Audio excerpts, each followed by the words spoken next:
श्रीशाय गुणराशये हृद्याय शुद्धविद्याय मध्वाय च नमो नमः।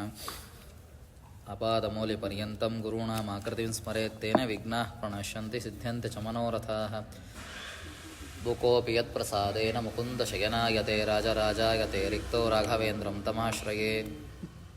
तपस्वाध्याय शुश्रूषा कृष्णपूजारतं मुनिं विश्वेशमिष्टदं वन्दे परिव्राट् चक्रवर्तिनं समस्तगुणसम्पूर्णं सर्वदोषविवर्जितं नारायणं नमस्कृत्य देवं नारायणं नत्वा सर्वदोषविवर्जितं परिपूर्णं गुरुंश्चापि गीतार्थं वक्ष्यामि लेशतः। लक्ष्मीनारायणं नत्वा पूर्णबोधान् गुरूनपि कुर्वः श्रीकृष्णगीताय भाष्याद्युक्तार्थसग्रहम्। 19ನೇ ಶ್ಲೋಕ. ಯ ಏನಂ ವೇತ್ತಿ ಹಂತಾರಂ ಯಶ್ಚೈನಂ ಮನ್ಯತೆ ಹತಂ ಉಭೋತೋ ನ ವಿಜಾನೀತೋ ನಾಯಂ ಹಂತಿ ನ ಹನ್ಯತೆ.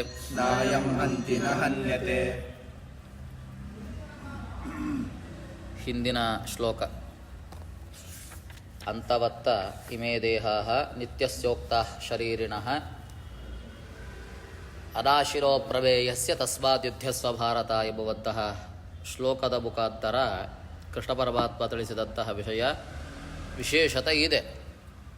ಜೀವ ಭಿನ್ನನಾದಂತಹ ಪರಮಾತ್ಮ ಅವ ಅನಾಶಿ ಅಪ್ರಮೇಯಾದ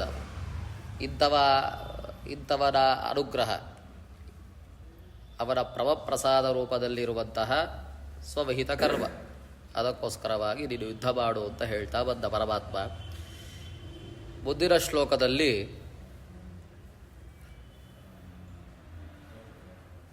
ಜೀವಿಗಳು ನಿತ್ಯರು, ಅವರ ದೇಹ ಅಂತ್ಯಾಗಿ ಹೊಸ ಹೊಸ ರೀತಿಯಾದಂತಹ ಜೀವಿಗಳ ದೇಹ ಅದು ಮೇಲಿದ್ದ ಮೇಲೆ ಬರುವಂತಹದ್ದು, ಆದರೆ ಅವರ ಸ್ವರೂಪ ನಿತ್ಯ. ಹೀಗೆ ಅದರ ವಿಷಯವಾಗಿ ಮಾತನ್ನು ಹೇಳ್ತಾ ಇದ್ದಾರೆ. ಏನಂ ವೇತ್ತಿ ಹಂತಾರಂ ಯಶ್ಚೈನಂ ಮನ್ಯತೆ ಹತಂ ಉಭೋತೌರ ವಿಜಾನೀತೋ ನಾಯಂ ಹಂತಿನ ಹನ್ಯತೆ.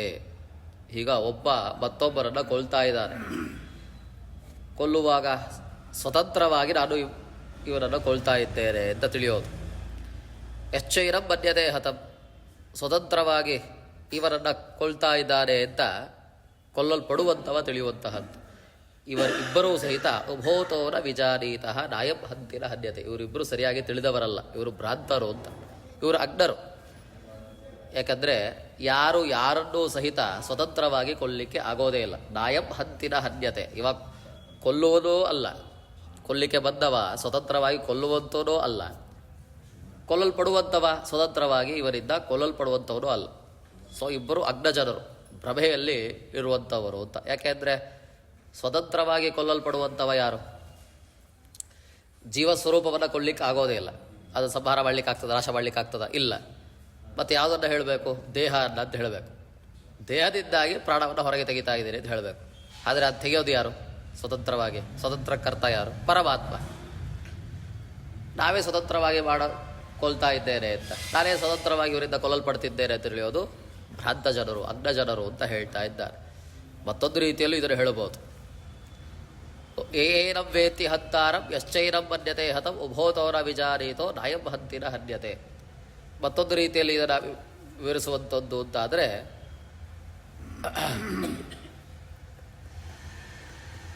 ಭಗವಂತನು ಜೀವನನ್ನು ನಾಶಪಡಿಸ್ತಾನೆ ಅಂತ ತಿಳಿಯೋದು. ಏನಂ ವೇತ್ತಿ ಹಂತಾರಂ, ಏನಂ ಅಂದರೆ ಈ ಪರಮಾತ್ಮರನ್ನೇ ಜೀವನನ್ನು ನಾಶ ಮಾಡ್ತಾರೆ ಅಂತ.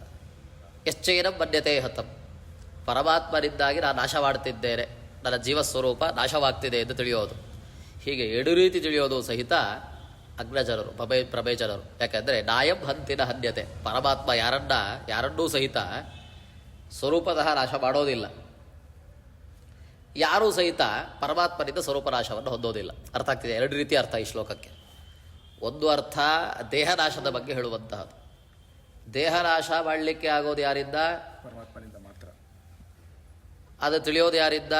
ಸ್ವತಂತ್ರವಾಗಿ ಮತ್ತೊಬ್ಬ ವ್ಯಕ್ತಿಯಿಂದ ಅಂತ ತಿಳಿಯೋದು.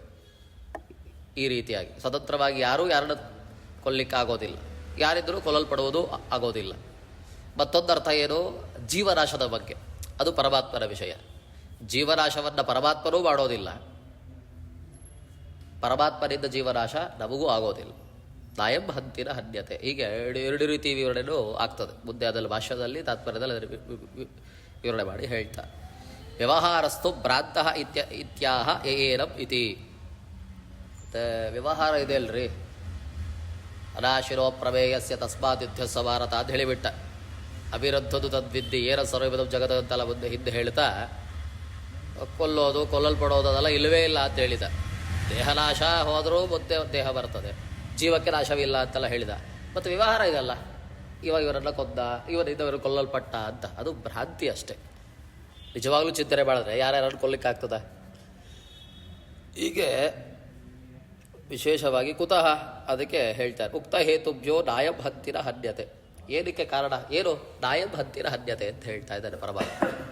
ಯಾರು ಯಾರನ್ನ ಸ್ವತಂತ್ರವಾಗಿ ಕೊಲ್ಲಕ್ಕಾಗೋದಿಲ್ಲ, ಸ್ವತಂತ್ರವಾಗಿ ಮತ್ತೊಬ್ಬರಿಂದ ಕೊಲ್ಲಲ್ಪಡಲಿಕ್ಕೂ ಆಗೋದಿಲ್ಲ.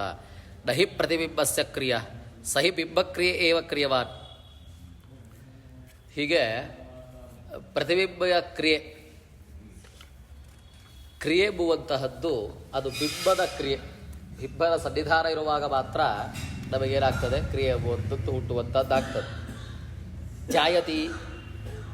ಧ್ಯಾಯತಿ ಇತಿ ಶ್ರುತಿಶ್ಚ. ಧ್ಯಾಯತಿ ಎಂಬುವಂತಹ ಶ್ರುತಿಯು ಅದನ್ನೇ ಪ್ರತಿಪಾದನೆ ಮಾಡ್ತಾ ಇದೆ. ಏನು ಅಂತ? ಸ್ವತಂತ್ರವಾಗಿ ಕ್ರಿಯೆ ಮಾಡುವಂಥವ ಯಾರು? ಪರಮಾತ್ಮ, ಹೊರತು ಜೀವನಲ್ಲ ಅಂತ ಧ್ಯಾಯತಿ ಮೊದಲಾದ ಶ್ರುತಿಗಳು ಹೇಳ್ತವೆ. ಈಶ್ವರನು ಜೀವನಿಂದ ಧ್ಯಾನ ಮಾಡಲ್ಪಡುತ್ತಿದ್ದಾನೆ ಅಂತ ಆ ಶ್ರುತಿ ಹೇಳ್ತದೆ. ಹೀಗೆ ಈ ಈಶ್ವರನ ಧ್ಯಾನ ಮಾಡುವಂತಹ ಜೀವನ ಕ್ರಿಯೆ ಅದು ಯಾರಿಂದ ಆಗುವಂತಹದ್ದು? ಪರಮಾತ್ಮ ಹೇಳಬೇಕು, ಒಳಗೆ ನಿಂತು ಮಾಡಿಸಬೇಕು ಪರಮಾತ್ಮ, ಆವಾಗ ಧ್ಯಾನ ಮಾಡ್ತಾನೆ. ಹೀಗೆ ಕ್ರಿಯಾ ಕರ್ಮಗಳು ಸ್ವತಂತ್ರವಾಗಿ ಯಾರಿಗೆ? ಜೀವರಿಗಿಲ್ಲ. ನಾಯಂ ಹಂತಿನ ಹನ್ಯತೆ. ಅದು ಕೊಲ್ಲಲ್ಪಟ್ಟರೆ ಯಾರಿಂದ ಆಗಬೇಕು? ದೇಹನಾಶ ಪರಮಾತ್ಮರಿಂದ ಆಗಬೇಕು. ಸ್ವತಂತ್ರವಾಗಿ ಮಾಡುವಂಥ ಪರಮಾತ್ಮ ಮಾತ್ರ. ಇದು ದೇಹನಾಶ, ಜೀವ ಸ್ವರೂಪನಾಶ ಅಂತ ವಿಷಯ ಬಂದರೆ ಅದು ಪರಮಾತ್ಮನೂ ಮಾಡಲ್ಲ, ನಮಗೆ ಪರಮಾತ್ಮನಿಂದ ಆಗೋದಿಲ್ಲ. ಜೀವಸ್ವರೂಪ ನಾಶ ಯಾವತ್ತೂ ಅದು ನಡೆಯುವಂತಹದಲ್ಲ ಅಂತ.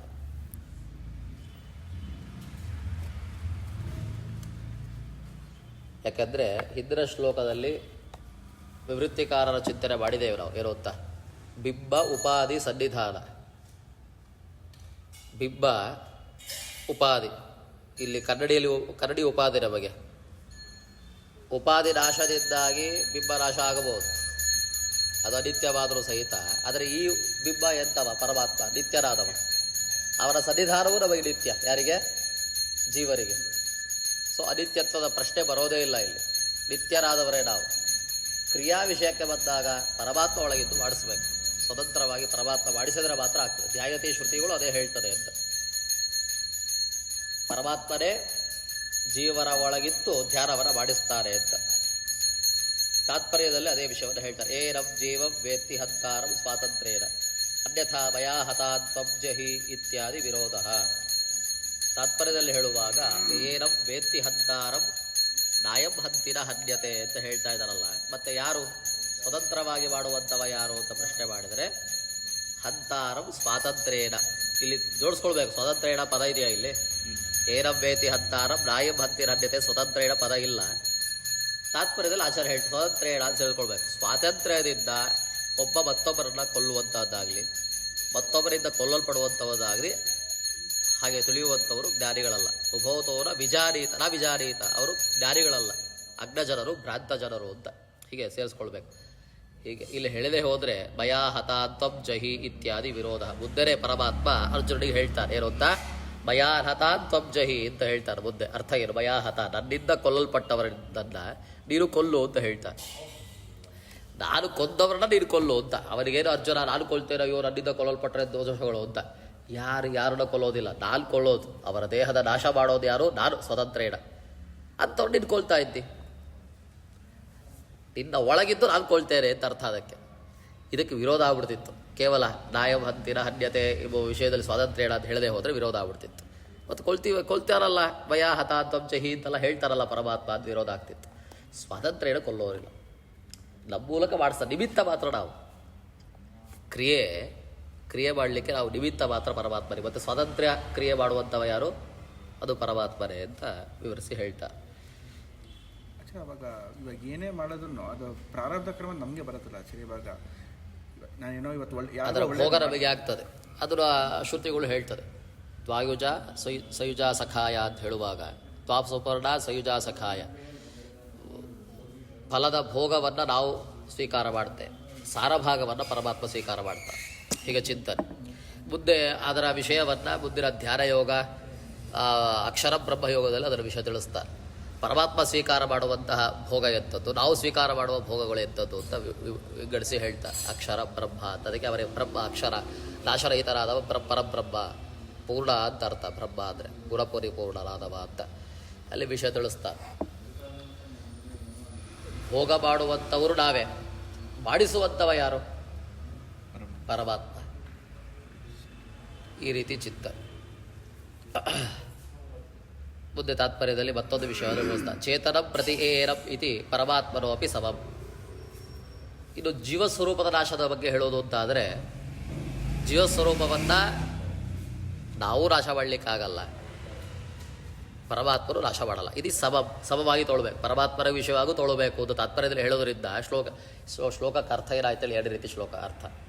ದೇಹನಾಶ ವಿಷಯವಾಗಿ ಒಂದು ಅರ್ಥ, ಸ್ವರೂಪನಾಶ ವಿಷಯವಾಗಿ ಒಂದು ಅರ್ಥ. ದೇಹನಾಶ ಸ್ವತಂತ್ರ ನಾವು ಮಾಡುವವರಲ್ಲ, ಅದು ಪರಮಾತ್ಮ. ಜೀವಸ್ವರೂಪನಾಶ ಅದು ಪರಮಾತ್ಮರು ಮಾಡಲ್ಲ, ನಮ್ಮಿದ್ದರೂ ಮಾಡಲಿಕ್ಕಾಗಲ್ಲ. ಹೀಗೆ ಎರಡು ರೀತಿ ಅರ್ಥ ತೊಗೊಳ್ಬೇಕು. ಹೀಗೆ ಈ ಶ್ಲೋಕದ ಚಿಂತನೆಯನ್ನು ಹೇಳಿ ಮುಂದೆ ಈ ವಿಷಯದಲ್ಲಿ ಮಂತ್ರಗಳು, ಅಂದರೆ ವೇದಭಾಗ ಉಪನಿಷತ್ತು ಇದಕ್ಕೆ ಸಹಾಯಕವಾಗಿದೆ ಅಂತ ಮುಂದೆ ತಿಳಿಸ್ತಾರೆ. ಆಚಾರ್ಯರು ತಿಳಿಸ್ತಾರೆ, ಏರಂ ವೇತಿ ಹಂತಾರ ನಾಯಂ ಹಂತೀರ ಹನ್ಯತೆ. ಸುಮ್ಮನೆ ಹೇಳಿಬಿಟ್ರೆ ಆಯ್ತಾ ಕೃಷ್ಣ? ಅವ ಹೇಳಿದ್ರೆ ವೇದವಾಕ್ಯ, ಆದರೆ ವೇದವಾಕ್ಯಗಳು ಇದೆ ಅಂತ ಮುಂದೆ ತಿಳಿಸ್ತಾರೆ. ಏನು ಅಂತ? ನಜಾಯತೆ ಮ್ರಿಯತೆ ವಾ ಕದಾಚಿತ್ ನಾಯಂ ಭೂತ್ವ ಭವಿತಾವಾನ ಭೂಯ ಎಂಬುವಂತಹ ಶ್ಲೋಕದಿಂದ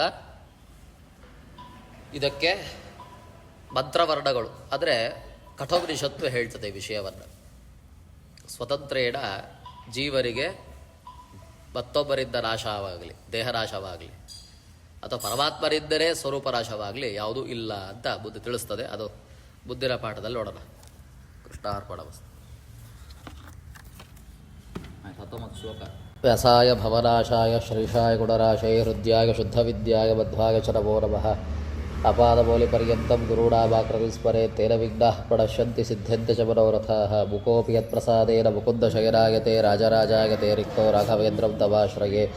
ತಪಸ್ವಾಧ್ಯಾಯ ಶುಶ್ರೂಷಾ ಕೃಷ್ಣಪೂಜಾರತಂ ಮುನಿಂ ವಿಶ್ವೇಶಮಿಷ್ಟದಂ ವಂದೇ ಪರಿವ್ರಾಟ್ ಚಕ್ರವರ್ತಿನಂ.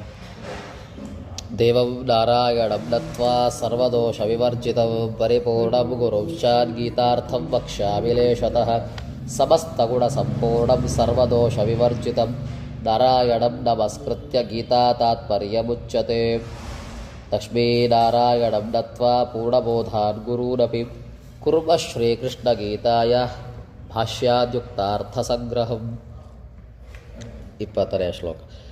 ನ ಜಾಯತೆ ಮ್ರಿಯತೆ ವಾ ಕದಾಚಿತ್ ನಾಯಂ ಭೂತ್ವಾ ಭವಿತಾ ವಾ ನ ಭೂಯಃ.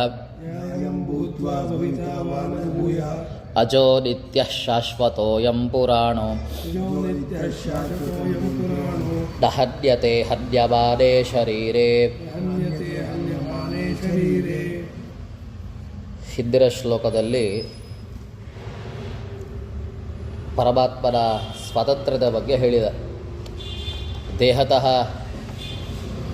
ನಾಶ ಜೀವರಿಗೆ ಆಗುವಂತಹದ್ದು ಯಾರೊಬ್ಬ ವ್ಯಕ್ತಿಯಿಂದಲ್ಲ, ಮತ್ತೊಬ್ಬರನ್ನ ಕೊಂದೆ ಇನ್ನೊಬ್ಬಿಂದ ಕೊಲ್ಲಲ್ಪಟ್ಟೆ ಅಂತ ಅದು ಸ್ವಾತಂತ್ರ್ಯ ಇರುವಂತಹದ್ದಲ್ಲ. ಆದರೆ ಹಾಗೆ ತಿಳಿತಾರೆ ಅಜ್ಞಜನರು, ಹಾಗೆ ತಿಳಿತಾರೆ. ಮತ್ತೊಂದು ರೀತಿಯಲ್ಲಿ ಶ್ಲೋಕದ ಚಿಂತನೆ ಏನು? ಉಭೋತೋನ ವಿಜಾನೀತೋ ನಾಯಂ ಹಂತಿನ ಹನ್ಯತೆ. ಪರಮಾತ್ಮ ಜೀವರನ್ನು ಸ್ವರೂಪತಃ ನಾಶ ಮಾಡೋದಿಲ್ಲ, ಪರಮಾತ್ಮನಿಂದ ಸ್ವರೂಪತಃ ನಾಶ ಜೀವರಿಗೂ ಇಲ್ಲ. ಹೀಗೆ ಹೇಳ್ತಾ ಇದಕ್ಕೆ ಉಪನಿಷತ್ತಿನ ಸಮ್ಮತಿಯೂ ಇದೆ ಅಂತ ಕೃಷ್ಣನೇ ಮುಂದಿನ ಶ್ಲೋಕದಲ್ಲಿ ತಿಳಿಸ್ತಾ ಇದ್ದಾರೆ. ನಾ ಹೇಳಿದ ಮಾತು ಸುಮ್ಮನೆ ಇರಲ್ಲ, ಅವರ ಮಾತೇ ವೇದವಾಕ್ಯ. ಆದರೆ ವೇದವಾಕ್ಯವೂ ಇದೆ ಅಂತ ಮುಂದಿನ ಶ್ಲೋಕದಲ್ಲಿ ಏನು ಅಂತ? ನಜಾಯತೆ ಮ್ರಿಯತೆ ವಾ ಕದಾಚಿತ್. ಇದು ಕಠ ಉಪನಿಷತ್ತಲ್ಲಿ ಬರುವಂತಹದ್ದು. ಏನು? ನಜಾಯತೆ ಮ್ರಿಯತೆ ವಾ ಕದಾಚಿತ್. ನ ಜಾಯತೆ, ಜೀವ ಸ್ವರೂಪತಃ ಅವರಿಗೆ ಹುಟ್ಟೂ ಇಲ್ಲ, ನ ಬ್ರಿಯತೆ ಅವರಿಗೆ ನಾಶವೂ ಇಲ್ಲ. ಹೀಗೆ ಭಗವಂತನಲ್ಲಿ ಅವರ ಜ್ಞಾನವು ವೃದ್ಧಿ ಹ್ರಾಸವನ್ನು ಹೊಂದೋದಿಲ್ಲ. ನಾಯಂಭೂತ್ವ ಭವಿತಾ ವಾನಭೂಯ, ಅದು ಒಂದೇ ರೀತಿಯಾಗಿರ್ತದೆ. ಶಾಶ್ವತೇಕ ಪ್ರಕಾರ ಒಂದೇ ರೀತಿ ಇರ್ತದೆ. ಅವರ ಜ್ಞಾನ ಒಂದು ಕಡೆ ವೃದ್ಧಿ ಆಗೋದು, ಒಂದು ಕಡೆ ಹ್ರಾಸ ಆಗೋದು. ಭಗವಂತನ ಜ್ಞಾನಕ್ಕೆ ಹಾಗಲ್ಲ, ಇಲ್ಲವೇ ಇಲ್ಲ. ಹಾಗಿದ್ರೂ ಸಹಿತ ಅವನಿಗೆ ಹೊಳೆಯಿತು ಅಂತೆಲ್ಲ ಮಾತು ಬರ್ತದೆ. ಅವನಿಗೆ ಆಲೋಚನೆ ಹೊಳೀತು. ಶ್ರುತಿ ಹೇಳ್ತದೆ, ತದೈಕ್ಷತ ಅಂತ ಶ್ರುತಿ ಹೇಳ್ತದೆ. ಅಂದರೆ ಅರ್ಥ ಏನು? ಅವನಿಗೆ ಹೊಳೀತು ಅರ್ಥ ಏನು? ವೃದ್ಧಿ ಆಯಿತು ಅಂತ ಅರ್ಥ. ಇವಾಗ ಇಲ್ಲದೆ ಇರೋದು ಬಂತು ಅಂತ ಅದು ಹೇಳ್ತದೆ ಅಷ್ಟೇ. ಅದು ಅಚಿಂತ್ಯ ಶಕ್ತಿಯ ವ್ಯವಹಾರ ಅಷ್ಟೇ. ಅದು ಅಚಿಂತ್ಯ ಶಕ್ತಿ ಇದೆ ಅವರಿಗೆ ಅಲ್ವಾ? ಅವರ ಹೆಸರೇನು? ಅಚಿಂತ್ಯಾದ್ಭುತ ಶಕ್ತಿ. ಅದರ ಪ್ರಯುಕ್ತವಾಗಿ ಹಾಗೆ ಹೇಳ್ತದೆ ಅಷ್ಟೇ ಶ್ರುತಿಗಳು. ಹೀಗೆ ಜೀವನ ಸ್ವರೂಪದ ವಿಷಯದಲ್ಲಿ ಉತ್ಪತ್ತಿ ವಿನಾಶವೂ ಇಲ್ಲ. ಕಾರಣ ಏನು?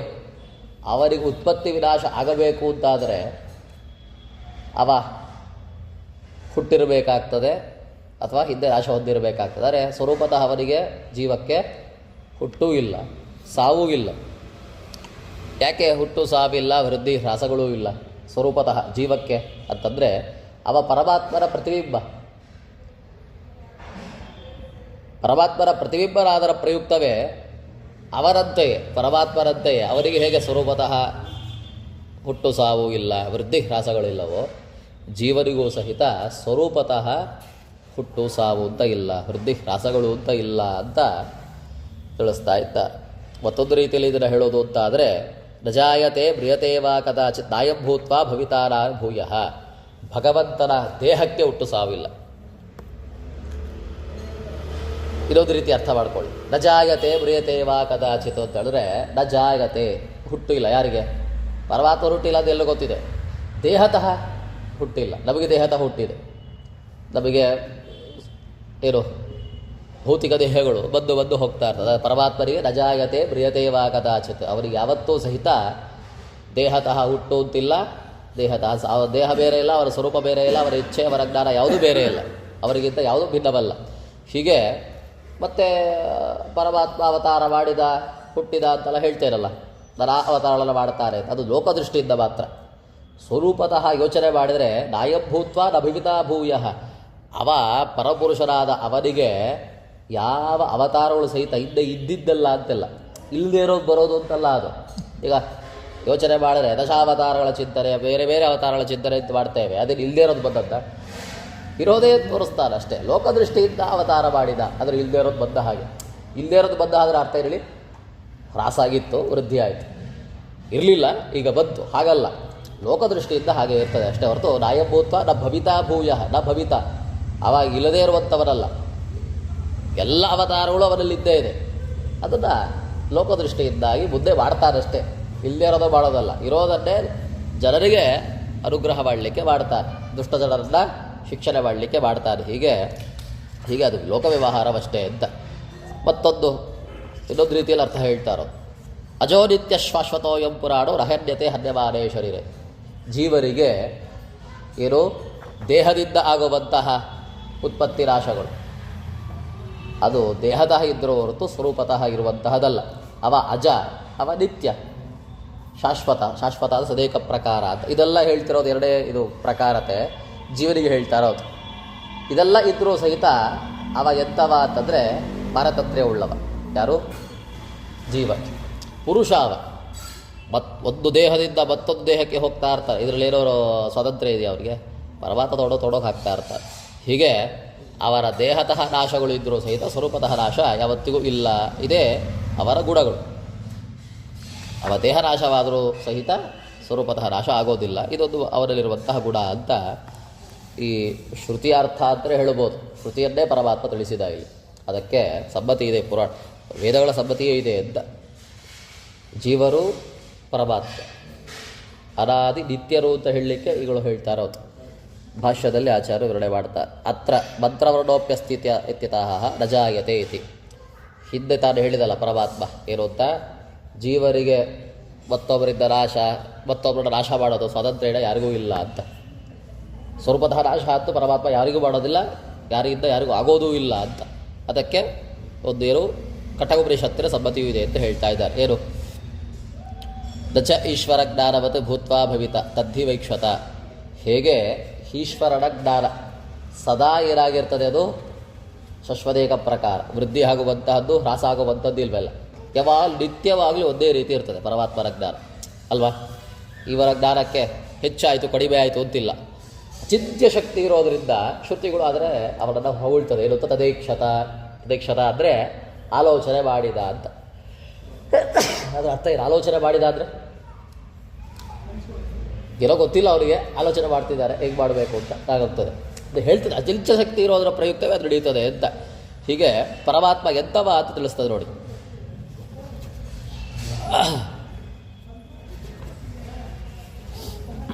ಆದರೆ ಜೀವಾತ್ಮನಿಗೆ ಚಿಂತನೆ ಮಾಡಿ, ಜೀವಾತ್ಮನಿಗಾಗುವಾಗ ಅವನಿಗೆ ಉತ್ಪತ್ತಿ ನಾಶಗಳು ಸ್ವರೂಪತಃ ಇಲ್ಲ. ಉತ್ಪತ್ತಿ ನಾಶಗಳು ಇಲ್ಲದೆ ಹೋದರೂ ಸಹಿತ ಅವರ ವ್ಯವಹಾರ ಹೇಗಿರ್ತದೆ ಅಂತಂದರೆ ಅದು ಅಚಿಂತ್ಯ ಶಕ್ತಿಯಿಂದ ಇರೋದಿಲ್ಲ. ವ್ಯತ್ಯಾಸ ನೋಡಿ, ಭಿನ್ನ ವ್ಯತ್ಯಾಸ. ಪರಮಾತ್ಮನಲ್ಲಿ ಉತ್ಪತ್ತಿ ನಾಶವಿಲ್ಲ ಸ್ವರೂಪತಃ, ದೇಹದವರೂ ಇಲ್ಲ. ಆದರೆ ಜೀವನಿಗೆ ದೇಹತಃ ಇದೆ, ಸ್ವರೂಪತಃ ಇಲ್ಲ, ಉತ್ಪತ್ತಿ ನಾಶಗಳಿಲ್ಲ. ಉತ್ಪತ್ತಿ ನಾಶಗಳು ಇಲ್ಲದೆ ಹೋದರೂ ಸಹಿತ ಅವರಲ್ಲಿ ಕೆಲವೊಂದು ವ್ಯವಹಾರ ಕೊಡ್ತದೆ. ಅವರ ಆಲೋಚನೆ, ಅವರ ಸ್ಥಿತಿ ಮಿತಿಗೆ ಒಂದು ಇತಿ ಮಿತಿ ಇರ್ತದೆ. ಯಾಕೆ ಹೇಳಿ? ಅವರ ಅಚಿಂತ್ಯ ಶಕ್ತಿ ಇಲ್ಲ. ಅವರ ಅಚಿಂತ್ಯ ಶಕ್ತಿ ಇರೋದ್ರಿದ್ದರೆ ಅದು ಕೂಡೋದು, ಇವರಲ್ಲಿ ಅಚಿಂತ್ಯ ಶಕ್ತಿ ಇಲ್ಲದೆ ಇರೋದು ಅವರು ಕೂಡದೇ ಇರೋದು ಅಂತ. ಹೀಗೆ ದೇಹ ಮೊದಲು ಇಲ್ಲದಂತಹ ದೇಹಗಳು ಹೊಸದಾಗಿ ಬೇರೆ ಬೇರೆ ದೇಹ ಸಂಬಂಧಗಳು ಬಂದ ಪ್ರಯುಕ್ತವಾಗಿ ಅವರಲ್ಲಿ ಉತ್ಪತ್ತಿ ವ್ಯವಹಾರವೂ ಇರ್ತದೆ. ಯಾರಲ್ಲಿ? ಜೀವನಲ್ಲಿ. ಅದು ಪರಮಾತ್ಮನಿಗೆ ಯಾವ ರೀತಿ ಉತ್ಪತ್ತಿಯೂ ಇಲ್ಲ, ನಾಶವೂ ಇಲ್ಲ, ವೃದ್ಧಿ ಹ್ರಾಸಗಳೂ ಇಲ್ಲ. ಪರಮಾತ್ಮನ ಬಗ್ಗೆ ಶ್ರುತಿ ಸ್ಮೃತಿಗಳು ಹೇಳುವಂತಹದ್ದು ಪ್ರಸಿದ್ಧವಾಗಿದೆ ಅಂತ ಹೇಳ್ತಾರೆ. ದೇಶದ ಕಾಲತೋ ಯೋಸು ಅವಸ್ಥಾತಸ್ವತೋನ್ಯತಃ ಅವಿಲುಪ್ತ ಅವಬೋಧಾತ್ಮ. ಶ್ರುತಿ ಸ್ಮೃತಿಗಳು ಹೇಳ್ತವೆ ಪರಮಾತ್ಮನ ಬಗ್ಗೆ ಏನು ಅಂತ. ಪರಮಾತ್ಮ ಆಲೋಚನೆ ಮಾಡ್ತಾರಂತೆ. ಏನು ಆಲೋಚನೆ? ದೇಶತಃ ದೇಶತಃ ಅಂದರೆ ಸದಾಕಾಲವೂ ಅಂತ. ಸಕಲ ದೇಶಗಳಲ್ಲೂ ಸಕಲ ಕಾಲಗಳಲ್ಲೂ ಸಹಿತ ಎಲ್ಲ ಅವಸ್ಥೆಗಳಲ್ಲೂ ಸಹಿತ ಸ್ವಾಭಾವಿಕವಾಗಿ ಅಥವಾ ನೈಮಿತ್ತಿಕವಾಗಿ ಯಾವ ರೀತಿಯೂ ವ್ಯತ್ಯಾಸವಿಲ್ಲದೆ ಇರುವ ಹಾಗೆ ಅವಿಲುಪ್ತ ಅವಬೋಧಾತ್ಮ. ವಿಲುಪ್ತ ಅಂದರೆ ವಿಕಾರ ಹೊಂದುವಂತಹದ್ದು, ನಾಶ ಹೊಂದುವಂತಹ ಜ್ಞಾನ. ಅವಿಲುಪ್ತ ಅಂದರೆ ಯಾವ ರೀತಿಯೂ ಅವರ ಜ್ಞಾನಕ್ಕೆ ವಿಲುಪ್ತ ಆಗಲ್ಲ, ವೃದ್ಧಿ ಆಗೋದು, ಹ್ರಾಸ ಆಗೋದು, ಯಾವ ವಿಕಾರ ಅಂತ ಅರ್ಥ. ಯಾವ ವಿಕಾರವೂ ಆಗಲ್ಲ, ಒಂದೇ ರೀತಿಯಾಗಿರ್ತದೆ ಅವರ ಜ್ಞಾನ, ಶಶ್ವತೇಕ ಪ್ರಕಾರ ಅವರ ಜ್ಞಾನ. ಹೀಗೆ ಅರ್ಥ ಅದಕ್ಕೆ. ಇದು ಶ್ರುತಿ ಸ್ಮೃತಿಗಳು ತಿಳಿಸಿಕೊಡ್ತದೆ ಅಂತ. ಅಲ್ರಿ, ನಜಾಯತೆ ಮ್ರಿಯತೆ ವಾ ವಿಪಶ್ಚಿತ್ ಅಂತ ಹೇಳುವಾಗ ನಜಾಗತೆ ನ ಮ್ರಿಯತೆ ಇದು ಜೀವಸ್ವರೂಪಕ್ಕೆ ಹೇಳ್ತಿರಲ್ಲ. ಯಾಕೆ ಜೀವಸ್ವರೂಪಕ್ಕೆ ಯಾಕೆ ಅದಕ್ಕೆ ಹುಟ್ಟು ಇಲ್ಲ ಸಾವು ಇಲ್ಲ ಅಂದರೆ ಕುತಃ ಅಂದರೆ ಅಜಾದಿ ಲಕ್ಷಣ ಈಶ್ವರ ಸ್ವರೂಪತ್ವ. ಅದು ಯಾಕೆ ಜೀವನ ಸ್ವರೂಪಕ್ಕೆ ಹುಟ್ಟು ಸಾವಿಲ್ಲ ಅಂದರೆ ಅಜಾದಿ ಲಕ್ಷಣ ಈಶ್ವರ ಸ್ವರೂಪತ್ವ. ಅವ ಪರಮಾತ್ಮನ ಪ್ರತಿಬಿಂಬನಾದವ. ಅಜ ಅಂದರೆ ಹುಟ್ಟಿಲ್ಲದೆ ಇರುವಂಥವ. ಅಜಾದಿ ಅಂದರೆ ಅಜ ನಿತ್ಯ ಅಂದರೆ ಅನಾದಿ ನಿತ್ಯರಾದ ಪರಮಾತ್ಮನಿಗೆ ಪ್ರತಿಬಿಂಬ ಸಾರೂಪ್ಯವುಳ್ಳವ. ಆದ್ದರಿಂದ ಅವರಿಗೂ ಸಹಿತ ಬಿಂಬ ಸಾನ್ನಿಧ್ಯ ಯಾವತ್ತೂ ಇರ್ತದೆ. ಬಿಂಬ ಸಾನ್ನಿಧ್ಯ ನಾಶವಾದ್ರಲ್ವ ಇವರ ನಾಶ ಆಗೋದು. ಬಿಂಬ ಸಾನ್ನಿಧ್ಯ ಯಾವತ್ತೂ ಇರೋದ್ರಿಂದ ಇದು ಇದರಂತೆ ಅಲ್ಲ, ಯಾವುದು ಕರಡಿಯಂತೆ ಅಲ್ಲ. ಇದು ಕರಡಿ ನಾಶ ಆಗ್ಬೋದು, ಇಲ್ಲಿ ದೇಹ ನಾಶ ಆಗ್ಬೋದು, ಆದರೆ ಬಿಂಬ ಸಾನ್ನಿಧ್ಯ ಯಾವತ್ತೂ ಇರೋದ್ರಿಂದ ಬಿಂಬ ಸಾನ್ನಿಧ್ಯ ಅವರ ಪ್ರತಿಬಿಂಬಭೂತರಾದವರಿಗೆ ಏನು ನಜಾಯತೆ ಮ್ರಿಯತೆ, ಅವರಿಗೆ ಹುಟ್ಟೂ ಇಲ್ಲ ಸಾವೂ ಇಲ್ಲ ಸ್ವರೂಪತಃ ಅಂತ. ಶಾಶ್ವತಃ ಅಂತ ಹೇಳಿದ್ರು. ಇದು ಅಜೋ ನಿತ್ಯಂ ಶಾಶ್ವತೋಯಂ ಪುರಾಣ. ಒಂದೊಂದು ಪದಕ್ಕೆ ಅರ್ಥ ಹೇಳ್ತಾರೆ. ಶಾಶ್ವತ ಆದರೆ ಅರ್ಥ ಏನು? ಶಾಶ್ವತ ಅದರ ಅರ್ಥ ಹೇಳೋದು ಒಂದೇ ಶಾಶ್ವತವಾಗಿರೋರು. ಶಾಶ್ವತವಾಗಿರೋ ಅರ್ಥ ಹೇಳಿದ್ರೆ ಅಜೋ ನಿತ್ಯ ಅಂತ ಒಂದು ಪದ ಇದೆ, ಪುನರುಕ್ತಿ ಆಗಲ್ವಾ? ಶಾಶ್ವತ ಆದ ಅರ್ಥ ಇರಬೇಕು. ತಕ್ಷಣ ಅನಿಸೋದು ಶಾಶ್ವತ ನಿತ್ಯವಾಗಿರೋದು ಅಂತ. ನಿತ್ಯ ಅಂತ ಇಂದಿನ ಪದ ಇದೆ, ಸುಮ್ಮನೆ ಹೇಳಿದ್ದೆ ಹೇಳಬಾರ್ದು. ಆದರೆ ಶಾಶ್ವತ ಪದಕ್ಕೆ ಅರ್ಥ ಇರೋದ್ರೆ ಸದೈಕ ರೂಪ ಅಂತ ಅರ್ಥ. ಈಗ ಪುನರುಕ್ತಿ ಇಲ್ಲ. ನಿತ್ಯ ಅದರ ಅರ್ಥ ಏನು? ನಾಶರಹಿತ ಅಂತ ಅರ್ಥ. ಅಜೋ ನಿತ್ಯ ಶಾಶ್ವತ ಒಂದೊಂದು ಪದ ಅರ್ಥ ನೋಡಿ. ಅಜ ಅಂದರೆ ಜ ಅಂದರೆ ಹುಟ್ಟು ಇಲ್ಲದೆ ಇರುವಂಥವ. ಅಜ ಹುಟ್ಟಿಲ್ಲದೆ ಇರುವಂಥವ ಅಂದರೆ ಉತ್ಪತ್ತಿ ಇಲ್ಲದೆ ಇರುವಂಥವ. ನಿತ್ಯ ಅಂದರೆ ನಾಶ ಇಲ್ಲದೆ ಇರುವಂಥವ. ಶಾಶ್ವತ ಅದರ ಅರ್ಥ ಏನು? ಸದೈಕ ರೂಪಿಯಾದವ, ಒಂದೇ ರೀತಿಯಾಗಿರ್ತಾನೆ, ವೃದ್ಧಿ ಹ್ರಾಸಗಳು ಇಲ್ಲದೆ ಇರುವಂಥವ ಅಂತ. ಹೀಗೆ ಪುರಾಣ ಅಂತಿದೆ. ಪುರಾಣ ಪದಕ್ಕೆ ಅರ್ಥ ಏನು? ಪುರಾಣ ಅಂದರೆ ಈ ಪುರಾಣಗಳ ಏನು ಪುರಾಣ ಅಂದರೆ ಪುರಂ ದೇಹಂ ಅಡತಿ ಇತಿ ಪುರಾಣ. ಪುರಾಣ ಪುರಂ ಅಂದರೆ ದೇಹ ಅಂತ ಅರ್ಥ. ಪುರಂ ಅಡತಿ ಇತಿ ಪುರಾಣ. ಅದರ ದೇಹವನ್ನು ಅಡತಿ ಮಾಡಿಕೊಳ್ತಾರೆ, ಮತ್ತೆ ಮತ್ತೆ ಅಲೆದಾಡಿಕೊಳ್ತಾರೆ. ಒಂದು ದೇಹದಿಂದ ಮತ್ತೊಂದು ದೇಹಕ್ಕೆ, ಆ ದೇಹದಿಂದ ಮತ್ತೊಂದು ದೇಹಕ್ಕೆ ಅಲ್ಲಾಡ್ತಾ ಇರ್ತಾರೆ. ಯಾರು? ಜೀವ. ಅವ ಜೀವಗೆಂತವ, ಅಜನಾದವ, ನಿತ್ಯನಾದವ, ಸದೇಕರೂಪಿಯಾದವ. ಆದರೂ ಅವರಿಗೆ ಪಾರತಂತ್ರ್ಯಾದಿಗಳು ಇದೆ. ಯಾವ ರೀತಿಯಲ್ಲಿ? ಪುರಾಣದ ರೀತಿಯಲ್ಲಿ. ಪರಮಾತ್ಮನ ಸ್ವಾತಂತ್ರ್ಯಕ್ಕೊಳಪಟ್ಟಂತಹ ಇವ ಪಾರತಂತ್ರನಾದವ ಒಂದು ದೇಹದಿಂದ ಒಂದು ದೇಹಕ್ಕೆ, ಒಂದು ದೇಹದಿಂದ ಒಂದು ದೇಹಕ್ಕೆ ಅಲ್ಲಾಡ್ತಾ ಇರ್ತಾರೆ. ಇದು ವ್ಯತ್ಯಾಸ. ಯಾರಿಗೆ? ಜೀವರಿಗಿರೋದು, ಪರಮಾತ್ಮರ ವ್ಯತ್ಯಾಸ. ಇಬ್ಬರೂ ಉತ್ಪತ್ತಿ ನಾಶರಹಿತರು, ಸ್ವರೂಪತಃ ವೃದ್ಧಿ ಹ್ರಾಸಗಳಿಲ್ಲದೆ ಇರುವರು. ವ್ಯತ್ಯಾಸ ಇದು. ಅವರ ಸ್ವಾತಂತ್ರ್ಯ ಎಂಥದ್ದು, ಇವರ ಪಾರತಂತ್ರ್ಯ ಎಂಥದ್ದು ಅಂತ ತಿಳಿಸ್ತಾ ಇದ್ದಾರೆ. ತಥಾಪಿ ನ ಹನ್ಯತೆ ಹನ್ಯಮಾನೇಪಿ ದೇಹೇ. ಹೀಗೆ ಅವ ಪುರಾಣನಿಸಿದರೂ ಸಹಿತ ದೇಹನಾಶವಾದಾಗ ಜೀವಾತ್ಮ ನಾಶ ಆಗೋದಿಲ್ಲ. ಇದು ವ್ಯತ್ಯಾಸ. ಇದು ಒಂದು ಗುಣ. ದೇಹದಿಂದ ದೇಹ ಹೋಗ್ತಾ ಇರಲಿ, ಆದರೆ ಸ್ವರೂಪತಃ ನಾಶ ಇಲ್ಲದೆ ಇರುವಂಥವ ಯಾರು? ಜೀವಾತ್ಮ. ಇಲ್ಲ ರೀ, ದೇಹರೂಪ ಉಪಾದಿನಾದ ನಾಶದಿಂದ ಸ್ವರೂಪರು ನಾಶವಾಗಲಿ, ಹೀಗೆ ಮಾಡಲಿಕ್ಕೆ ಬರಲ್ಲ. ಇವಾಗ ದೇಹ ನಾಶವಾಯಿತು, ಉಪಾಧಿ ಯಾವುದು ನಮಗೆ? ದೇಹ ನಾಶವಾಯಿತು. ಅದರಿಂದಾಗಿ ಉಪಾಧಿ ನಾಶದಿಂದ ಆದರೆ ಸ್ವರೂಪ ನಾಶವಾಗಲಿ. ಕರಡಿ ನಾಶವಾದರೆ ಕರಡಿ ಕಾಡುವಂಥ ಪ್ರತಿಬಿಂಬ ನಾಶವಾಗ್ತದೆ ಅಲ್ವಾ? ಕಾಣ್ತದ? ಇಲ್ಲ. ಈಗ ಹೇಳಲಿಕ್ಕೆ ಬರಲ್ಲ. ಯಾಕೆ ಹೇಳಿ? ನಮಗೆ ಉಪಾಧಿ ದೇಹನ ಅಥವಾ ಬಿಂಬ ಸಾನ್ನಿಧ್ಯವಾಗಿಲ್ಲ. ಉಪಾಧಿ ಬಿಂಬ ಪರಮಾತ್ಮ ಎಂತವ? ಅನಾದಿನಿತ್ಯ ಶಾಶ್ವತರಾದವ. ಪ್ರತಿಯೊಬ್ಬರಾದರೂ ಸಹಿತ ಅನಾದಿತ್ಯ ಶಾಶ್ವತರು. ಅದರ ವಿಶೇಷತೆ ಏನು ಅಂದರೆ ಅವರಿಗೆ ಸ್ವಾತಂತ್ರ್ಯ ಪರಿಪೂರ್ಣ, ಇವರಿಗೆ ಪರಿಪೂರ್ಣವಾಗಿ ಅಸ್ವಾತಂತ್ರ್ಯ ಇದೆ. ಹೀಗೆ ಸ್ಥೂಲ ದೇಹದ ಉಪಾಧಿ ಅಲ್ಲ. ಎಷ್ಟೋ ಬದಿ ತಪ್ಪಾಗಿ ತಿಳ್ಕೊಳ್ಳಿ. ನಮಗೆ ಉಪಾಧಿಭೂತವಾದದ್ದು ಸ್ಥೂಲ ದೇಹ ಅಲ್ಲವೇ ಅಲ್ಲ. ಅದಕ್ಕೆ ನಾಶ ಇದೆ, ಅದು ಜಡ. ಅದರಿಂದ ಅದು ನಾಶವಾದರೂ ಸಹಿತ ಜೀವಕ್ಕೆ ನಾಶವಿಲ್ಲ ಅಂತ ಅಭಿಪ್ರಾಯವನ್ನು ತಿಳಿಸ್ತಾ ಇದ್ದಾರೆ. ಶ್ರುತಿಯಲ್ಲಿ ಬರುವಂತಹ, ಸ್ಮೃತಿಗೆ ಬರುವಂತಹ ಪ್ರಮಾಣಕ್ಕೆ ಉಚಿತವಾದಂತಹ ವಿಷಯವನ್ನು ತಿಳಿಸ್ತಾ ತಾತ್ಪರ್ಯದಲ್ಲಿ, ಭಾಷ್ಯದಲ್ಲಿ ಹೀಗೆ ವಿವರಣೆ ನೀಡಿದರು ಆಚಾರ್ಯರು ಅಲ್ವಾ? ತಾತ್ಪರ್ಯದಲ್ಲಿ, ಗೀತಾ ತಾತ್ಪರ್ಯದಲ್ಲಿ ಏನನ್ನು ವಿವರಣೆ ಮಾಡ್ತಾರೆ ಅಂದರೆ, ಈ ಶ್ಲೋಕಕ್ಕಿರುವಂತಹ ಎರಡು ರೀತಿಯಾದಂತಹ ಒಂದು ಅರ್ಥವನ್ನು ಹೇಳಿಬಿಡ್ತಾರೆ, ಮತ್ತಿನ್ನೇನಿಲ್ಲ. ಪರಮಾತ್ಮನ ಸ್ವರೂಪ, ಅವರ ದೇಹ ಎರಡೂ ನಾಶವಿಲ್ಲ ಅಂತ ಈ ಶ್ಲೋಕದ ಅರ್ಥ. ನಮಗಾಗುವಾಗ ದೇಹಕ್ಕೆ ನಾಶವಿದೆ, ಅದಕ್ಕೆ ವೃದ್ಧಿ ಹ್ರಾಸಗಳಿವೆ, ಅದಕ್ಕೆ ಉತ್ಪತ್ತಿ ನಾಶಗಳಿವೆ. ಅದರ ಪರಮಾತ್ಮನ ಸ್ವರೂಪಕ್ಕಾಗಲಿ ಅವರ ದೇಹಕ್ಕಾಗಲಿ ಏನು ವೃದ್ಧಿ ಹ್ರಾಸಗಳು ಇಲ್ಲ, ಉತ್ಪತ್ತಿ ನಾಶಗಳು ಇಲ್ಲ. ಇದು ವ್ಯತ್ಯಾಸ. ಜೀವೇಶ್ವರಯೋ ನಿತ್ಯತ್ವೇ ಮಂತ್ರವರ್ಣೋಪ್ಯಸ್ಥಿತಿತಃ ನಜಾಗತೆ ಪ್ರಿಯತೆ ಇತಿ. ಅದೇ ಭಾಷ್ಯದಲ್ಲಿ ತಿಳಿಸಿದೆ, ಇಲ್ಲಿ ಹೇಳಿದ್ರು. ಅದಕ್ಕೊಂದು ಕೋಟಿಂಗ್ ಕೊಟ್ಟರು. ಏನು ಅಂತ?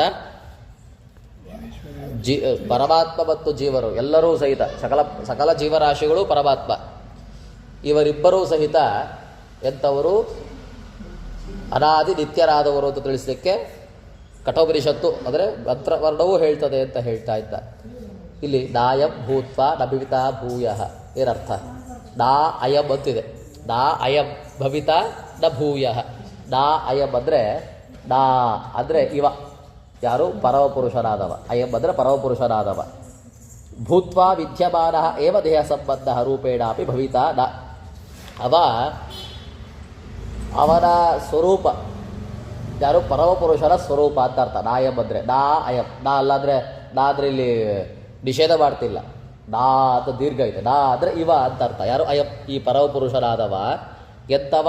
ಭೂತ್ವ ಅಂದರೆ ವಿದ್ಯಮಾನ ಏವ ದೇಹ ಸಂಬಂಧ. ಅವನ ದೇಹ, ಅವರ ಸ್ವರೂಪ ವಿದ್ಯಮಾನ ಇವ, ಸದೈಕ ವಿದ್ಯಮಾನ, ಒಂದೇ ರೀತಿ ಇರ್ತದೆ ಅಂತ ಅರ್ಥ. ಅವರ ಸ್ವರೂಪ ಅಥವಾ ಅವರ ದೇಹ ಏನೇ ತಗೊಳ್ಳಿ, ಅದು ಒಂದೇ ರೀತಿಯಾಗಿರುವಂತಹದ್ದು. ಅದಕ್ಕೆ ದೇಹ ಸಂಬಂಧ ರೂಪೇಣಾಪಿ ಭವಿತಾನ. ಅದಕ್ಕೆ ಉತ್ಪತ್ತಿ ವಿನಾಶಗಳು ಅಥವಾ ವೃದ್ಧಿ ಹ್ರಾಸಗಳು ಯಾವತ್ತೂ ಇಲ್ಲ, ಒಂದೇ ರೀತಿ ಇರ್ತದೆ ಅವರ ಸ್ವರೂಪ. ಹಾಗೆ ಅರ್ಥ. ಮರಣಂತು ದೇಹ ವಿಯೋಗ ಇತಿ ಸಿದ್ಧವೇವ. ಉತ್ಪತ್ತಿ ವಿನಾಶಗಳು ಇಲ್ಲ, ಶಾಶ್ವತೈಕ ಪ್ರಕಾರ ಅಂತ ಹೇಳ್ತಾ ಇದ್ದಾರೆ. ಮರಣ ಯಾವಾಗ ಆಗ್ತದೆ? ಮರಣ ಅಂತ ಯಾವುದಕ್ಕಿರೋದು? ದೇಹ ವಿಯೋಗ ಆದರೆ ಮರಣ ಅಂತಿರೋದು. ಆದರೆ ಇವರ ದೇಹ ಎಂಥದ್ದು? ಸದೈಕ ಪ್ರಕಾರ. ನಾಯಂ ಭೂತ್ವ, ಭೂತ್ವ ಪದಕರ್ತೇನು ಸದೈಕ ಪ್ರಕಾರ, ಒಂದೇ ರೀತಿಯಾಗಿರುವಂತಹದ್ದು.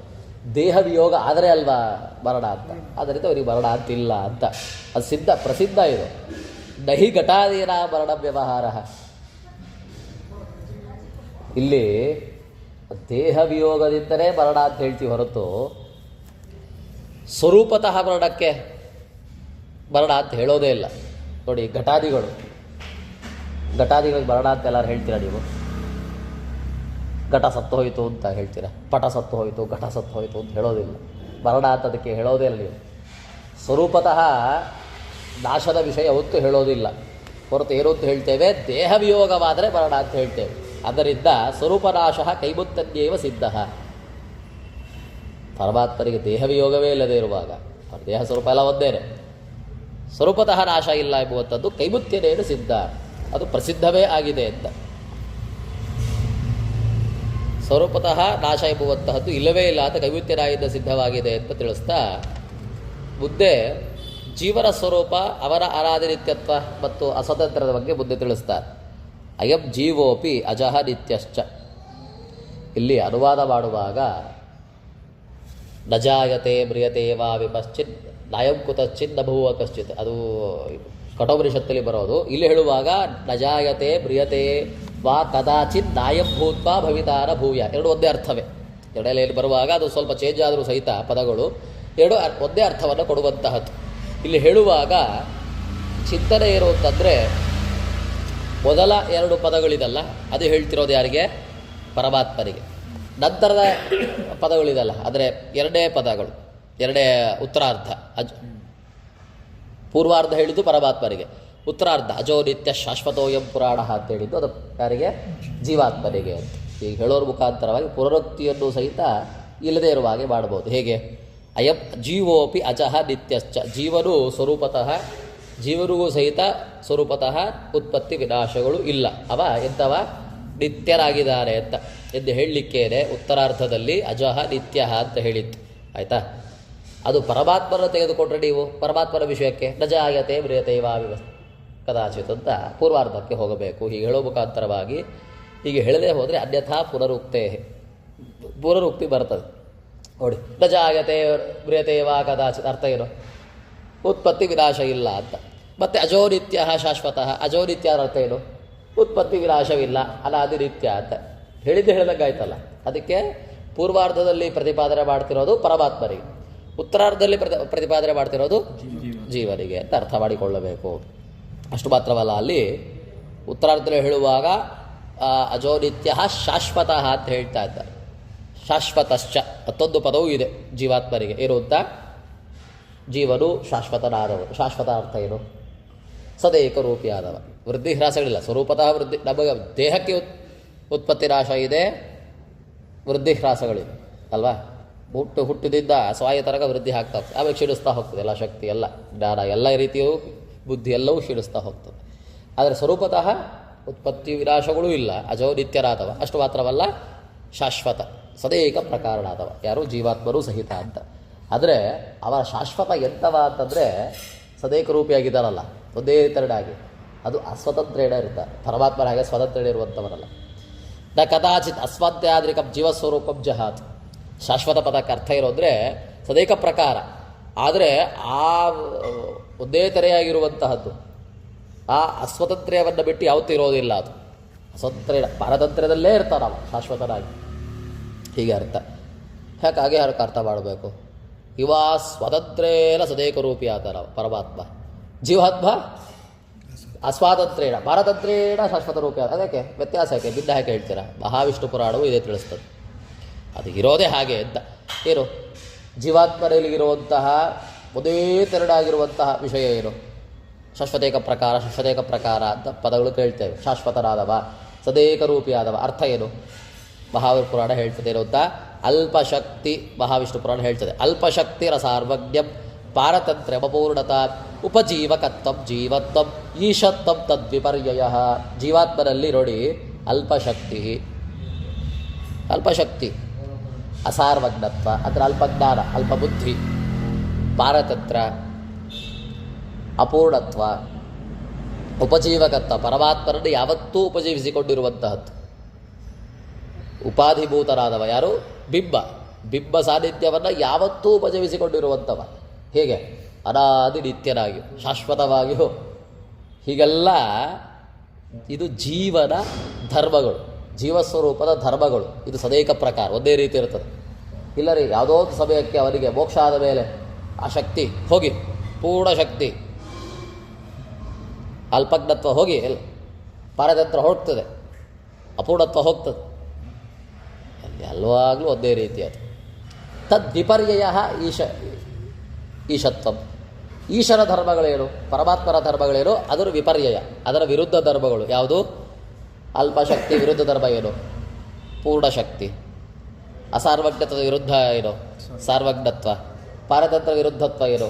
ಸ್ವಾತಂತ್ರ್ಯ. ಅಪೂರ್ಣತ್ವದ ವಿರುದ್ಧತ್ವ ಪೂರ್ಣತ್ವ. ಉಪಜೀವಕತ್ವದ ವಿರುದ್ಧತ್ವ ಯಾರನ್ನು ಪೂಜಿಸಿಕೊಂಡಿರುವಂಥವರಲ್ಲ. ಅವನಿಗೆ ಮತ್ತೊಂದು ಸಾನ್ನಿಧ್ಯ ಬೇಕು ಅಂತಿಲ್ಲ. ನಮಗೆಲ್ಲ ಸಾನ್ನಿಧ್ಯ ಯಾವುದು? ಬಿಂಬ ಸಾನ್ನಿಧ್ಯ, ಪರಮಾತ್ಮನ ಸಾನ್ನಿಧ್ಯ. ಆ ಬಿಂಬಭೂತರಾದವರಿಗೆ, ಜಗತ್ತಿಗೆ ಬಿಂಬಭೂತರಾದವರಿಗೆ ಮತ್ತೊಂದು ಸಾನ್ನಿಧ್ಯ ಅಂತಿದೆಯಾ? ಹೀಗೆ ಸ್ವಾಭಾವಿಕಂ ತಯೋರೇತದ ನಾಣ್ಯಥಾ ಸ್ಯಾತ್ ಕಥಂಚನ ಅಂತ ಮಹಾವಿಷ್ಣು ಪುರಾಣ ಹೇಳ್ತದೆ.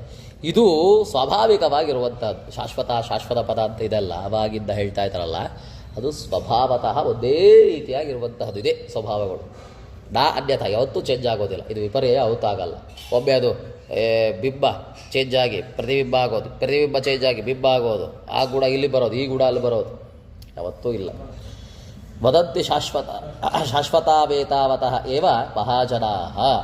ಹೀಗೆ ಏನು, ಆದ್ದರಿಂದ ಜನರು ಯಾವತ್ತಿಗೂ ಸಹಿತ ಶಾಶ್ವತರೆಂದು ಹೇಳುತ್ತಾರೆ. ಏನು ಅಂತ? ಇದರಿಂದಲೇ ಶಾಶ್ವತರು ಅಂತ ಹೇಳ್ತಾರೆ. ಇದೆಲ್ಲ ಇರೋದರಿಂದಲೇ, ಒಂದೇ ರೀತಿಯಾಗಿರೋದ್ರಿಂದಲೇ ಶಾಶ್ವತರು.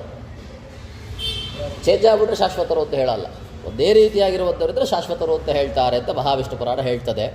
ಮತ್ತು ಪುರಾಣ ಪದಕ್ಕೆ ತಾತ್ಪರ್ಯದಲ್ಲೂ ಒಂದು ಅರ್ಥ ಹೇಳ್ತಾರೆ. ಏನು? ಪುರಾಣ ಅಂದರೆ ಪುರಾಣಿ ಅಡತಿ ಗಚ್ಚತಿ ಇತಿ ಪುರಾಣ. ಅದೇ ಅರ್ಥನೇ. ಪುರಂ ಜೀವಂ ಅಡತಿ ಇತಿ ಪುರಾಣ. ಪುರಾಣಿ ಅಡತಿ ಗಚ್ಚತಿ ಇತಿ ಪುರಾಣ. ಏನೋ ಒಂದೇ. ಪುರಾಣಿ ಅಂದರೆ ಜೀವ, ಯಾವುದು? ದೇಹ. ಆ ದೇಹವನ್ನು ಅಡತಿ ಗಚ್ಚತಿ, ಅದನ್ನು ಹುಡುಕಿಕೊಂಡು ಹೋಗ್ತಾರೆ. ಅವರ ಕರ್ಮಭೋಗಕ್ಕೆ ಅನುಗುಣವಾಗಿ ಅದು ಹೇಗೆ ಹೋಗ್ತಾರೆ? ಪರಮಾತ್ಮನ ಸ್ವಾತಂತ್ರ್ಯದಿಂದ ಹೋಗ್ತಾರೆ. ಪರಮಾತ್ಮನೇ ಇವರಿಗೆ ಒಂದು ದೇಹದಿಂದ ಮತ್ತೊಂದು ದೇಹವನ್ನು ಕೊಡ್ತಾರೆ. ಹೇಳ್ತೇವೋ ಇಲ್ಲ? ಏನು ಅಂತ ಹೇಳ್ತೇವೆ? ಅವರಿಗೆ ಉತ್ಪತ್ತಿ ನಾಶಗಳು ಇಲ್ಲದೆ ಹೋದರು, ಸ್ವರೂಪತಃ ವೃದ್ಧಿ ಹ್ರಾಸಗಳು ಇಲ್ಲದೆ ಹೋದರೂ ಸಹಿತ ಪರಮಾತ್ಮನ ಈಶತ್ವಕ್ಕೆ, ಪರಮಾತ್ಮನ ದಾಸ್ಯತ್ವಕ್ಕೊಳಪಟ್ಟು ಪರಮಾತ್ಮ ಇವರಿಗೆ ದೇಹ ನೀಡಿದ. ಇದೇ ಪದರರ್ಥವೇ ಪುರಾಣ ಅಂತ ಪದರರ್ಥ. ಒಂದು ದೇಹದಿಂದ ಮತ್ತೊಂದು ದೇಹಕ್ಕೆ ಶಿಫ್ಟ್ ಆಗ್ತಾ ಇರ್ತಾರೆ. ಅಡತಿ ಅಂದರೆ ಶಿಫ್ಟ್ ಆಗೋದು, ಅಳೆದಾಡುವಂತಹದ್ದು. ಹೀಗೆ ಉತ್ತರಾರ್ಧವನ್ನು ಜೀವಾತ್ಮರಿಗೆ, ಪೂರ್ವಾರ್ಧವನ್ನು ಪರಮಾತ್ಮನಿಗೆ ಗ್ರಹಿಸಬೇಕು ಅಂತ ಆಚಾರ್ಯರು ತಿಳಿಸಿಕೊಡ್ತಾರೆ. ಇಲ್ಲಿಗೆ 20ನೇ ಶ್ಲೋಕದ ಮುಗೀತದೆ. ಮುಂದೆ ಒಂದು ನಿಮಿಷ ಮುಂದೆ ಆ ವಿಷಯವನ್ನೇ ಮುಂದುವರೆಸ್ತಾರೆ. ಮುಂದಿನ ಶ್ಲೋಕದಲ್ಲಿ ವೇದಾವಿನಾಶಿನಂ ನಿತ್ಯಂ ಏರಂ ಅಜಮವ್ಯಯಂ ಅಂತ ಅದರ ಮುಂದಿನ ಪಾಠದಲ್ಲಿ ನೋಡೋಣ. ಸ್ಟಾರ್ ಏನು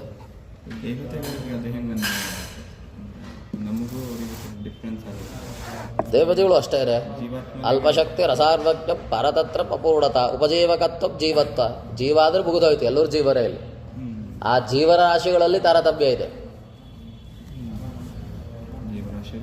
ತಾರತಮ್ಯ ಇದೆ. ಯಾವುದೇ ಜೀವ ತಗೊಂಡ್ರು ಸಹಿತ ಪರಮಾತ್ಮರ ಮಧ್ಯೆ ಅಲ್ಪಶಕ್ತಿಯೇ ಅದು ರುಜುಗಣಸ್ಥರ ತಗೊಂಡ್ರು ಅಲ್ಪಶಕ್ತಿಯೇ ಅವ ಅನಂತ ಶಕ್ತಿ. ಇವ್ರದ್ದು ಜೀವರಲ್ಲಿ ಉತ್ತಮ ಶಕ್ತಿ ಅಷ್ಟೇ. ಅದು ಪರಮಾತ್ಮರ ಮುಂದೆ ನಿಂತ್ಕೊಂಡ್ರೆ ಅಲ್ಪಶಕ್ತಿ ಅದು. ಎಲ್ಲ ವಿಷಯವೂ ಪರಮಾತ್ಮನ ನಿಯಾಮಕತ್ವದಲ್ಲಿ, ಪರಮಾತ್ಮನ ಆಶ್ರಯತ್ವದಲ್ಲೇ ಇರೋದ್ರಿಂದ ಎಲ್ಲವೂ ಅವರಿಗೆ ಕಡಿಮೆನೆ. ವಾಯುದೇವರನ್ನ ಸರ್ವಜ್ಞರು ಅಂತ ಹೇಳ್ತೇವೆ. ಜೀವನಲ್ಲಿ ಸರ್ವಜ್ಞರಷ್ಟೇ ಅವರು. ಪರಮಾತ್ಮರನ್ನ ಸರ್ವಜ್ಞವಾಗಿ ತಿಳಿಯಕ್ಕಾಗ್ತದ? ಲಕ್ಷ್ಮೀದೇವಿಗೆ ಆಗಲ್ಲ. ನಿತ್ಯ ಮುಕ್ತಳ ಲಕ್ಷ್ಮೀದೇವಿಗೆ ಅದು ಇರುವಂತಹದ್ದಲ್ಲ. ಲಕ್ಷ್ಮೀದೇವಿಯೇ ಪೂರ್ಣಲಲ್ಲ.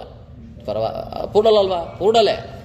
ಪರಮಾತ್ಮರ ಮುಂದೆ ಪೂರ್ಣಲಲ್ಲ. ಹೀಗೆ ನಿತ್ಯ ಮುಕ್ತಳಾದ ಜೀವರಾಶಿ ಕೋಟಿ ಪ್ರವಿಷ್ಟ ಅಲ್ಲದೇ ಇರುವಂತಹ ಲಕ್ಷ್ಮಿಯಾಗಿರುವಾಗ ಇದು ರುಜುಗಣಸ್ಥರಾಗಬಹುದು, ಬೇರೆ ಬೇರೆ ದೇವತೆಗಳಾಗಬಹುದು. ಅವ್ರದ್ದೇನು, ಎಲ್ಲರಿಗೂ ಇದು ನಿಯಮನೇ. ಎಲ್ಲರಿಗೂ ನಿಯಮನೇ ಇದು. ಬಿಂಬ ಅಂದರೆ ಒಬ್ಬನೇಪ್ಪ.